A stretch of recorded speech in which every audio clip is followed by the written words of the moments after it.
يعني كان في كلمة كده دايما، هي يعني ممكن تبقى مثال اللي احنا بنتكلم عليه، اللي هي هجر العوائد.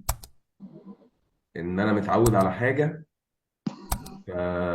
فانا خلاص هفضل ماشي عليها، مش هغير من اي حاجة. فانا مش هتطور ولا هعمل اي حاجة خالص في حياتي.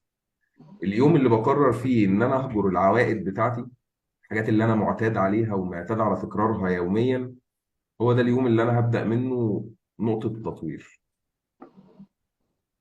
كسر العوائق،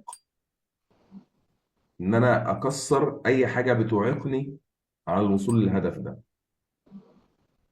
فهجر العوائد وكسر العوائق، بجد الكلمتين دول يعني بيلخصوا الطريق اللي ممكن اي واحد فينا يبقى متعطل بسببه.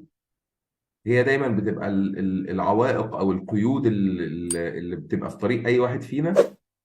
اليوم اللي تتغلب فيه على الحاجتين دول، خلاص انت يعني ان شاء الله باذن الله هتنطلق. فهي دي كانت كلمتي بقى للناس كلها طبعا، وللشباب الصغير بالاخص يعني.